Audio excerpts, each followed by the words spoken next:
함께 말씀 보겠습니다. 이 시간 하나님께서 우리에게 주시는 말씀은 누가복음 4장 1절로 13절까지의 말씀입니다. 예수께서 성령의 충만함을 입어 요단강에서 돌아오사 광야에서 40일 동안 성령에게 이끌리시며 마귀에게 시험을 받으시더라. 이 모든 날에 아무것도 잡수시지 아니하시니 날수가 다함에 줄이신지라. 마귀가 이르되 내가 만일 하나님의 아들이거든 이 돌들에게 명하여 떡이 되게 하라. 예수께서 대답하시되 기록된 바 사람이 떡으로만 살 것이 아니라 하였느니라. 마귀가 또 예수를 이끌고 올라가서 순식간에 천하만국을 보이며 이르되 이 모든 권위와 그 영광을 내가 내게 주리라. 이것은 내게 넘겨준 것이므로 내가 원하는 자에게 주노라. 그러므로 내가 만일 내게 절하면 다 내 것이 되리라. 예수께서 대답하여 이르시되 기록된 바 주 너의 하나님께 경배하고 다만 그를 섬기라 하였느니라.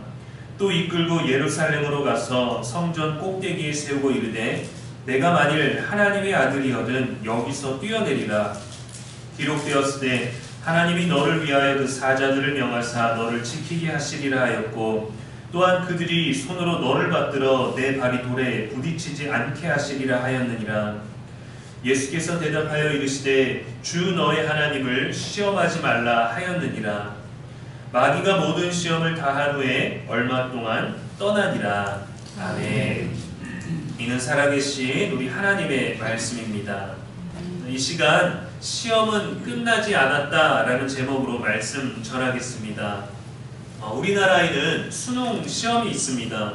성인이 되면서 대학을 진학하기 위한 시험인데 국가적인 차원의 시험이 되어버렸어요. 고3이 되면 절대 건들면 안 되는, 고3이 있는 가족도 잘못 건들면 안 되는 정도로 수능시험은 중요하고 모두에게 부담스러운 시험입니다.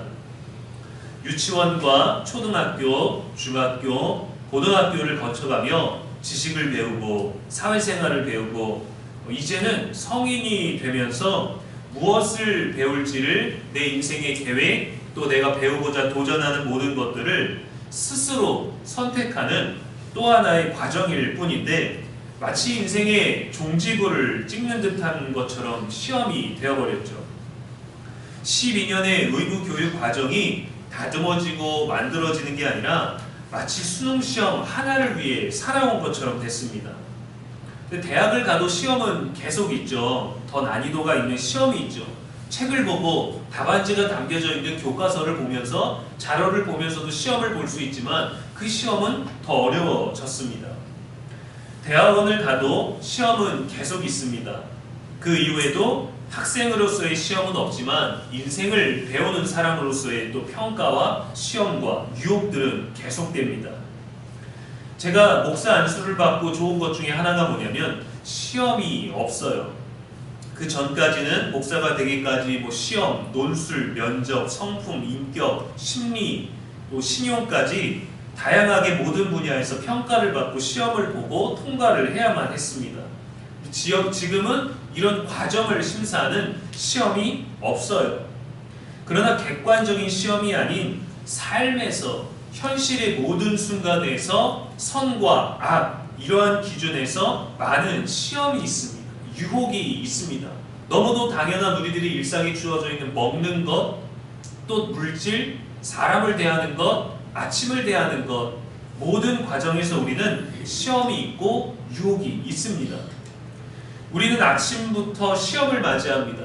아침에 일어날 때 피곤하거나 몸이 무겁거나 짜증이 올라오거나 귀찮음이 올라올 수 있죠. 어제의 일 때문에 오늘 하루를 또 시작해야 되는 게 어제 만난 사람을 오늘 또 만나는 것 때문에 불편할 수 있습니다. 어떠한 말로 시작할지 어떠한 마음으로 시작할지 사실 우리는 모든 순간을 시험을 맞이하는 것과 같습니다. 잘했느냐, 못했느냐, 옳으냐, 그르냐 모든 것에서 나뉘어지거든요. 우리에게 시작된 이 사순절에도 마찬가지입니다. 지난 수요일, 제 수요일 날 예수님처럼 한번 살아봅시다 라고 했는데 그렇게 한번 살아보자는 다짐을 가질수록 그럴 수 없는, 그렇게 되면 안 될 것 같은 그런 순간들과 유혹과 시험이 더 많아지는 것 아니겠습니까? 사순절에는 이번 사순절에는 저녁 금식을 해봐야 되겠다라고 다짐하면 평소보다 배가 더 고픕니다. 기도를 하면 더 졸리고 말씀을 읽으려고 하면 더 바빠서 시간 내기가 어려워요. 이렇게 시험과 유혹과 우리들의 선택에 있어서는 늘 이 위험한 것들, 우리를 무너뜨릴 수 있는 것들, 더 나아지게는 하지만 나아지는 방법에 대한 어떠한 방법을 적용할 것인가는 늘 우리 곁에서 시험하고 있습니다.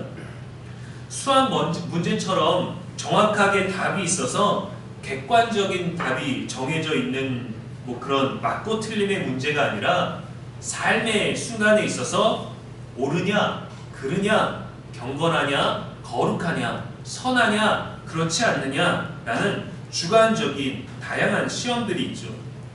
주기도문에서도 우리를 시험에 들게 하지 마시옵고라고 고백합니다.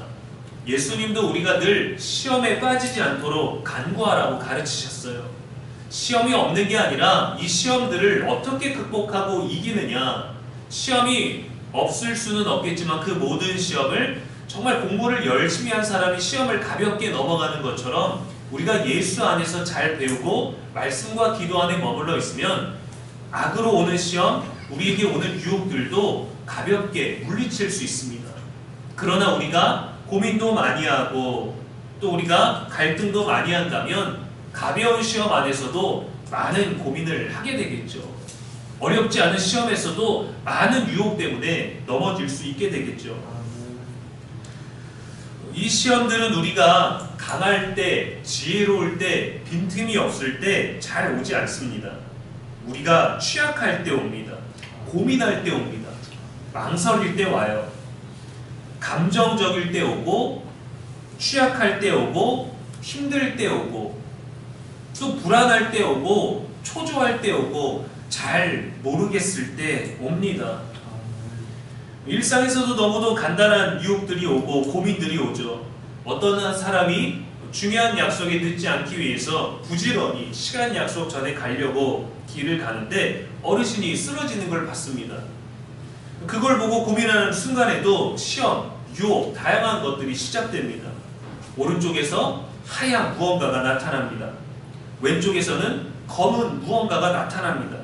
그리고 우리들에게 자기들만의 방법을 제시하죠. 하얀 무언가가 말합니다. 야, 뭐해? 어르신이 쓰러졌잖아. 빨리 도와드려. 너희 부모님이라면 어쩔 거야? 그냥 지나칠 거야? 약속보다 중요한 거야. 돕는 게 옳아. 빨리 가. 반대쪽에서는 검은 무언가가 또 얘기합니다. 무슨 소리를 하는 거야? 이번에 이 약속 정말 중요한 거야. 너한테 정말 중요해. 너의 미래를 위한 거야.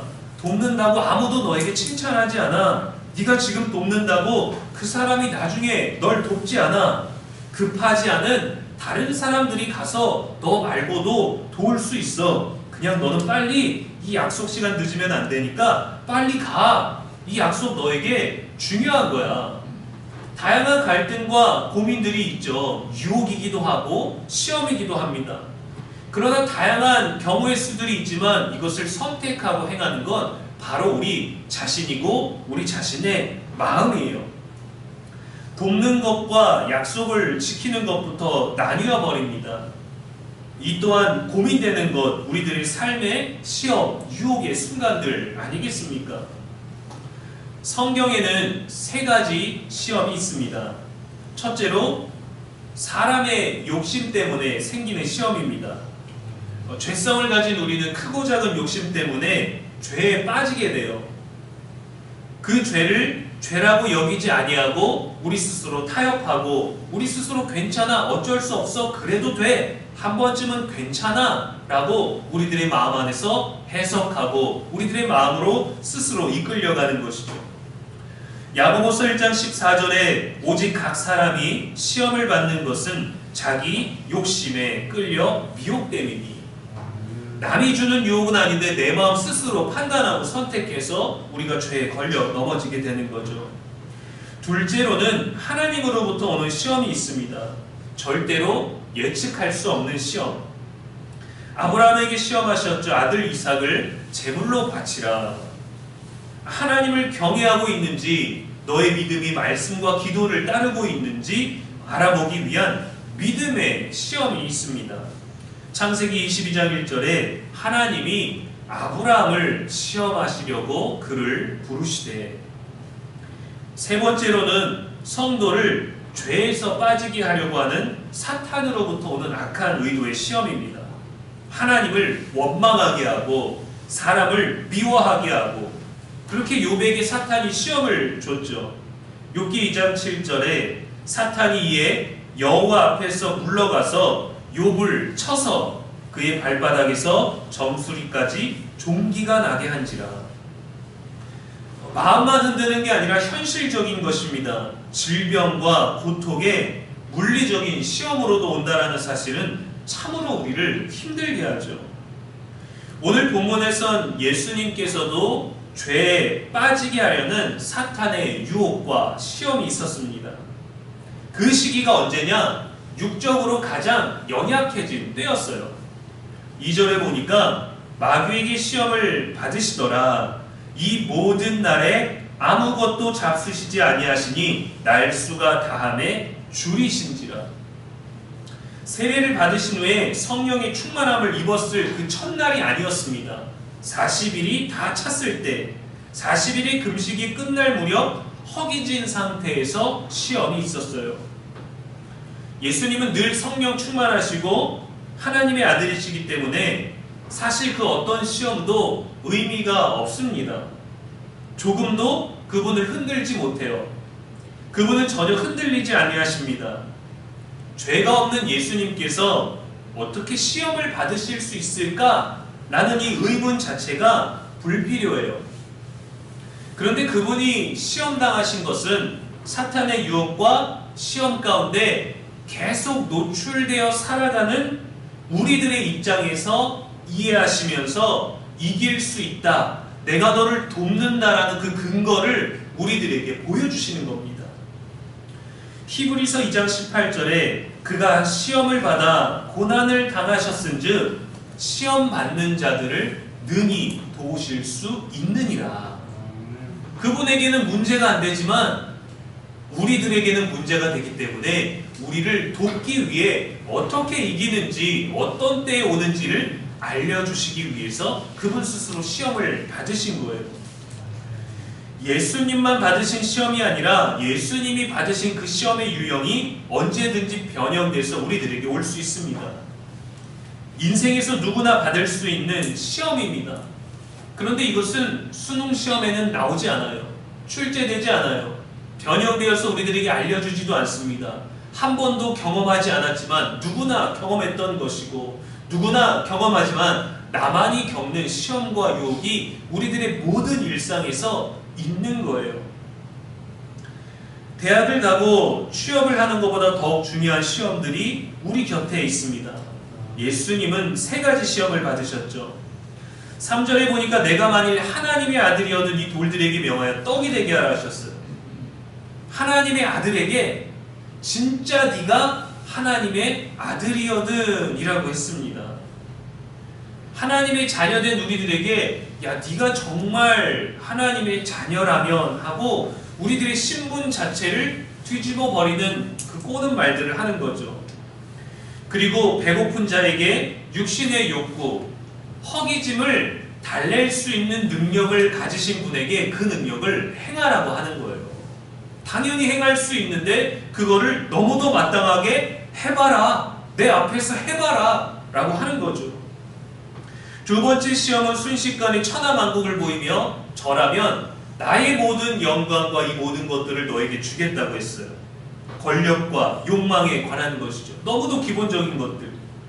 어떻게 천하만국의 모든 권위와 영광이 다 사탄 자기의 것이라고 하면서 그것을 원하면 내가 원하는 사람에게 주겠다, 네가 절하면 나는 너를 원하니까 너에게 주겠다라는 말을 할 수 있을까? 사탄의 말이 아주 교묘하지만 맞습니다. 욥기에서도 하나님께서 사탄에게 욥을 시험할 권한을 주셨거든요. 욥기 2장 6절에 여호와께서 사탄에게 이르시되 내가 그를 내 손에 맡기노라 했어요. 너 한번 마음대로 해봐 라고 했어요. 그것 가지고 네가 한번 시험해봐, 흔들어봐 라고 하나님이 허락해 주셨다는 겁니다. 마지막 시험은 성전 꼭대기 세우고 뛰어내리라는 거였어요. 하나님이 너를 위해 지켜주실 것이다. 하나님이 사자를 보내서 너의 발이 땅에 닿지 않게 보호해 줄 것이다 라고 사탄도 성경의 말씀을 인용했습니다. 교만과 명예에 관한 것이에요. 예수님이 받으신 시험이 과연 저와 여러분과 아무 상관없는 예수님만 받으실 시험일까요? 그렇지 않습니다. 배고플 때 음식이 필요한 것처럼 우리에게 무언가 필요한 순간들이 있어요. 돈이 필요할 때도 있고, 도움이 필요할 때도 있고, 위로가 필요할 때도 있고, 어떤 말 한마디가 필요할 때도 있죠. 가끔 영화에 보면은 위기의 순간에 도움뿐만 아니라 능력까지 주려는 악마와의 거래가 담겨있는 영화가 있습니다. 엄청난 인간이 가질 수 없고 노력해도 얻을 수 없지만 이건 전혀 생뚱맞은 능력이 아니라 네가 그토록 원하는 능력인데 그걸 주겠다라는 겁니다. 근데 조건이 무엇이냐? 바로 너의 영혼을 나에게 팔아라라는 거예요. 나의 노예가 되라는 거예요. 능력은 얻지만 세상에서 모든 사람보다 뛰어난 능력은 너에게 주지만 너는 나의 소유가 되어야 된다는 거죠. 우리는 그렇게 본능에 이끌려서 그 본능에 원하는 것들을 얻기 위해 타협할 때가 있습니다. 저희 어린아이들도 게임 시켜줄 테니까 정리 좀 해라 하면은 엄청 분주하게 움직여요. 엄청 열심히 정리해요. 엄청 잘해요. 우리도 우리의 욕구를 이루기 위해 다른 일들을 감수하는 본능과 능력이 있지 않습니까? 본능 자체가 나쁜 것이 아니나 어떤 의도로 어떻게 그것을 이루기 위해 사용되느냐가 우리들에게 시험과 유혹이 되는 것이죠. 우리도 권력과 명예에 대한 욕망이 있지 않습니까? 소유에 대한 욕망이 있지 않습니까? 저도 어렸을 때, 젊었을 때 5대양 6대주를 누리며 좋은 곳을 다니는 목회를 꿈꿨었다니까요. 실제로 그런 기도를 했었다니까요. 복음을 전하는 기쁨이 아니라 복음을 전하면서 받게 될 대우를 기대를 했었다니까요. 직장 생활을 하며 높은 직급에 오르길 원하지 않습니까? 명예도 있지만 실제적으로 더 많은 월급을 받잖아요. 사업을 하면서 많은 특허를 내고 사업이 성장하면 그 자체가 우리의 명예가 되지 않습니까? 우리는 여기에 욕망이라는 단어를 쓰지 않습니다. 안정, 인정, 바람, 기대, 행복을 말하지 욕망 이런 단어를 쓰지는 않아요. 그러나 우리 안에 그러한 욕망들이 있어요. 우리의 자녀들이 착하고 성실하게 만년 인턴이었으면 좋겠습니까? 고속 승진은 아니어도 착실하게 한 단계씩 성장하면서 나아가는 것을 바라지 않나요? 정당하고 옳은 방법으로 살아가려고 하지만 그렇게 나아가려고 하지만 때로는 편법이나 부당한 방법에 제한을 받기도 하고 양심을 어겨서 양심을 숨겨서 양심을 덮어서 더 나은 방법과 타협할 기회들도 우리들에게 있고 우리 자신 스스로 이기적인 방법을 택할 때도 있지 않습니까? 근데 남들도 다 그렇다라고 얘기하고 나도 그렇지만 남들도 그렇게 살고 이거는 그래도 된다 라고 우리는 타협하려고 하는 이 순간도 사실은 유혹이고 시험이에요. 그러니까 항상 거절만 하는 것이 시험을 이기는 것은 아닙니다. 시험의 성격을 분별해야죠. 사탄의 욕심으로부터 사탄의 유혹으로부터 온 것이라면 거절해야죠. 그러나 하나님에게서 온 시험이라면 우리는 끝까지 인내해야 합니다. 순종해야 합니다. 내려놔야 합니다. 근데 우리는 잡고 싶을 때 잡아야 할 때 내려놓고 내려놔야 할 때 붙잡으려는 그런 마음들이 있잖아요. 여기에 더해서 사도 야고보는 우리들에게 굉장히 무리한 요구를 했어요. 야고보서 1장 2절에 보면 내 형제들아 너희가 여러 가지 시험을 당하거든 온전히 기쁘게 여기라 했습니다. 아니 아들을 제물로 바치라는데 기뻐하라고요? 건물 꼭대기에서 뛰어내리라는데 기뻐하라고요? 악한 자가 형통하고 믿음 있는 내가 지금 잘 안 되고 엉망인데 그냥 그대로 받아들이라고요? 기뻐하라고요? 즐거워하라고요? 고난의 시험을 절망이 아니라 기쁨으로 받아들여야 하는 이유는 시험으로 인한 연단, 그런 유혹을 이기기 위해서 견뎌야 되는 그 모든 어려운 것들이 우리들에게 최종적으로는 유익을 가져다 주기 때문입니다.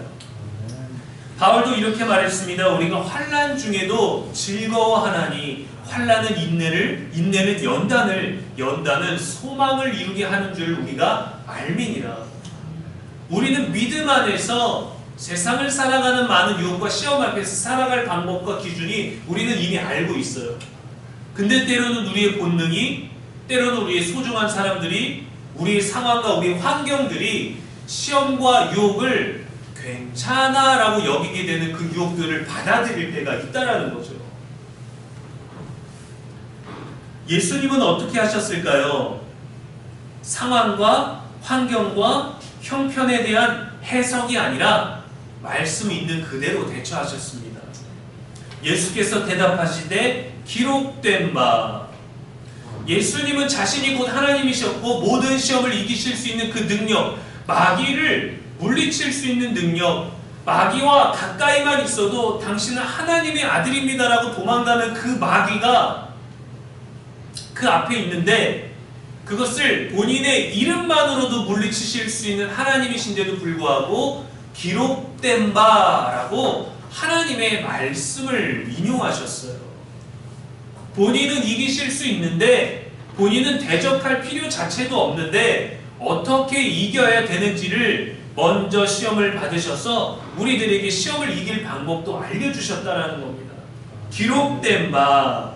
예수님의 대답은 본인의 언어가 아니라 하나님의 말씀 성경이었습니다. 자신의 형편에 대한 설명이 아니라 기록된 말씀을 선포하셨어요. 시험을 이기는 힘은 생명력 있는 말씀이고 이것이 지혜입니다. 말씀이 우리들에게 무엇을 말했는지 멈추어서 생각해야 돼요. 우리는 이미 알거든요. 금식 중에 배고픔으로 오는 예민함, 짜증, 회개 대신 비난하고 싶은 마음, 작은 이익의 양심을 속이려는 생각, 자존심을 지키느라 고집 부리는 태도, 나는 옳다고 생각하기 때문에 남을 틀렸다라고 해서 나의 옳음을 의롭다라고 지키고자 하는 고집, 자신과 남을 속이는 거짓, 남의 성공을 질투하는 마음, 일상의 모든 순간들, 모든 마음들, 이것이 시험인데 오늘도 내일도 계속됩니다. 시험은 끝난 게 아닙니다. 제가 목사가 되어서 절차에 따른 과정의 시험은 마쳤지만 지금은 실전이에요. 모든 게 실전인 거예요. 게으름과 나태함의 유혹, 물질과 소유에 대한 유혹, 운전을 하다가 도발당하는 분노가 끓어오르는 유혹, 사람을 대하는 태도의 시험. 이 순간은 저 사람이 날 만난 일이 다시는 없을 테니까 무리하게 대하고 싶고자 하는 나의 어떤 정당 방위, 그런 감정들 매일 있습니다. 매 순간 있는 거예요. 모든 때. 그래서 우리의 영적인 기억력과 영적인 습관이 중요해요. 계속해서 말씀으로 대하는 사람들은 그 습관으로 살아갑니다.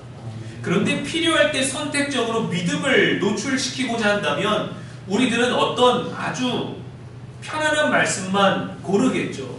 우리에게 유익한 말씀을 생각해내겠죠. 때로는 성도인 것처럼, 그러나 여기는 내가 평생 또다시 이 자리에 올 일이 없으니까 그냥 여기선 성도가 아닌 것처럼. 저도 다른 데서 멀리 차 타고 나갔을 때 그 만나는 스치는 사람들이 제가 다시는 만나고자 하거나 만나게 될 인연들이 아니고 이 교회 안산 부곡동에 올 일이 없기 때문에 그냥 대해도 대충 대해도 되겠다라는 그 유혹과 시험들이 제 안에 있어요. 근데 저는 그거를 이기기 위한 스스로의 장치를 만들었는데 뭐냐면 매일 새벽마다 혼자 나와서 유튜브 영상을 찍어 올리는 거예요. 이 세상 그 어느 누구도 그거를 볼 수 있습니다.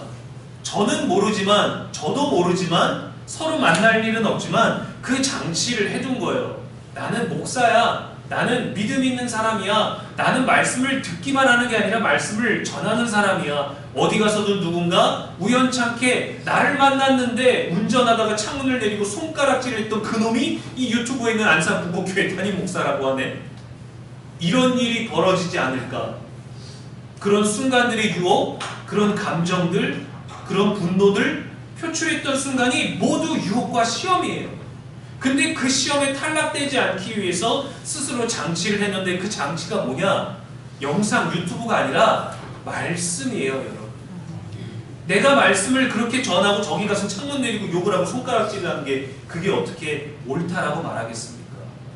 욕망과 본능에 이미 다 그 시험에 탈락된 목사가 되잖아요.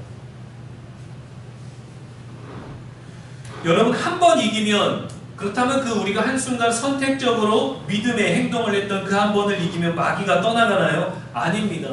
13절에 마귀가 모든 시험을 다 한 후에 얼마 동안 떠나니라 했어요. 얼마 동안 떠나니라. 예수님이 모든 시험을 이기시자 힘이 소진된 마귀는 소멸된 게 아닙니다. 예수님에게서 얼마 동안 물러갔을 뿐입니다. 이 얼마 동안이라고 번역된 헬라어 아크라 카이로라는 말은 때가 올 때까지라는 말이에요. 때가 올 때까지. 우리랑 똑같잖아요. 우리도 하나님의 때가 올 때까지, 하나님이 일하시는 때가 올 때까지, 하나님이 응답하실 때까지 믿음을 지키면서 기도하지 않습니까? 마귀도 똑같다라는 거예요. 저 사람이 빈틈이 있을 때까지, 내 유혹과 내 시험이 먹히는 그 때를 마귀도 기다리고 있다는 거예요. 성령 충만할 땐 오지 않아요. 방향을 바꿔서 성령 충만함이 나의 욕심이 충만한 걸로 바꿀 수 있다면 그때 올 겁니다. 근데 그것으로도 바꿀 수 없을 만큼 은혜가 충만한 순간이라면 오지 않을 거예요. 이 은혜의 방향을 삐뚤게 하거나 빈틈이 생길 때 우리들에게 올 겁니다. 그 빈틈만 있으면 되거든요. 성령 충만한 걸 다 무너뜨릴 필요가 없어요. 충만한데 성령이 아닌 다른 것으로 충만하게 하면 되니까요. 무너뜨리기 가장 좋은 때를 늘 기다리고 준비하고 있습니다.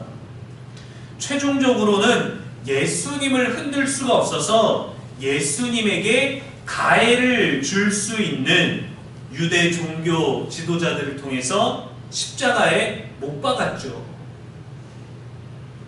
최후의 총공격인 죽음으로 감행했는데 예수님은 십자가의 죽음에서 부활하심으로 말미암아 완전한 승리를 거두시고 그 승리가 너희의 것이다 라고 하셨습니다.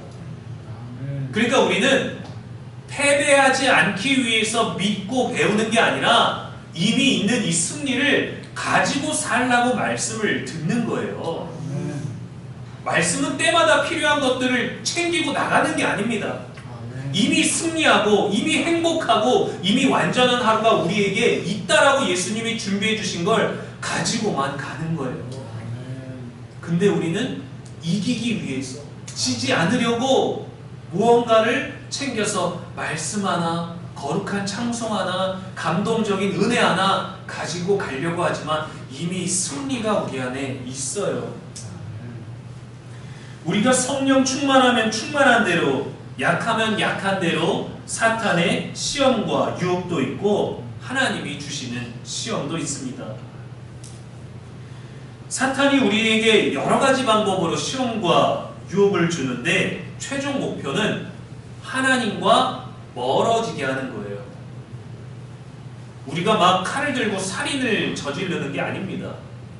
우리가 막 운전을 하다가 음주운전을 하는 게 아니에요. 하나님과 조금씩 멀어지게 하는 겁니다. 하나님의 방법을 조금씩 나의 방법으로 바꿔서 하나님과 멀어지는 걸 못 느끼게 하는 거예요. 말씀에서 멀어지게 하는 겁니다. 생명에서 멀어지게 하는 거예요. 한 번에 뒤집지 않아요. 그거를 느끼지도 못할 순간까지 조금씩 가게 되는 거죠. 그래서 우리는 말씀과 멀어지게 하려는 거기 때문에 말씀만 붙잡으면 이길 수 있다는 겁니다. 우리를 향한 시험은 사순절에도 계속됩니다. 마귀가 완전히 떠난 게 아닙니다. 오늘 우리가 예배 가운데서 은혜를 받았다고 아멘 했다고 접근 못하는 거 아닙니다. 예배 마치고 교회 주차장에서 가서 거기서 받은 은혜를 잃어버리는 경우가 얼마나 많은지 몰라요. 아멘하고 열심히 찬양하고 일어나서 손 들고 축도받고 기쁜 마음으로 가다가 차 안 빼준다고 그렇게 분노하는 성도들 사이의 문제들을 얼마나 많이 봐왔는지 모릅니다. 마귀는 각 사람에게 말씀과 멀어질 수 있는 최고의 서비스를 가지고 우리들에게 찾아옵니다. 우리가 그 서비스를 누릴 때 잘못된 걸 전혀 느끼지 못하게 합니다. 우리도 말씀으로 최고의 영적 상태를 유지해야 되는 거예요. 에베소서 6장 11절에 마귀의 관계를 능히 대적하기 위하여 하나님의 전신갑주를 입으라 했습니다. 기도를 많이 하고 말씀을 열심히 보는 것은 그것은 우리들의 영적인 방어, 하나님의 전신갑주를 취하는 우리들의 무장과 겸비와 준비가 되는 거예요. 근데 그렇게 기도 많이 하는 것을 자랑하고 말씀 많이 보는 것을 드러내므로 말미암아 나의 의로움과 나의 종교성을 드러내는 성경에 나온 유대 종교 지도자들과 바리새인들은 결국엔 예수님을 부인하지 않았습니까? 최종적으로 하나님의 약속이 이루어지는 순간에 하나님 그분을 거절하는 그런 교만과 거짓과 위선이 있었어요. 우리들은 안 그럴까요? 그들은 나쁜 사람들이었기 때문에 처음부터 그렇게 잘못된 바리새인과 사두개인과 종교인들이 됐나요?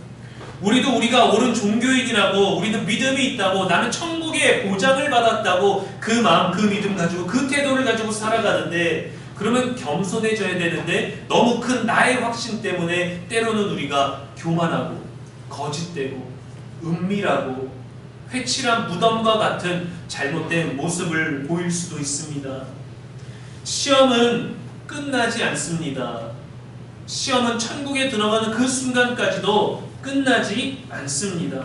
멈추지 않습니다. 그래서 우리의 자꾸 신앙적인 습관도 멈추어서는 안 되는 거예요. 시험은 끝나지 않으나 항상 말씀으로 이길 수 있습니다.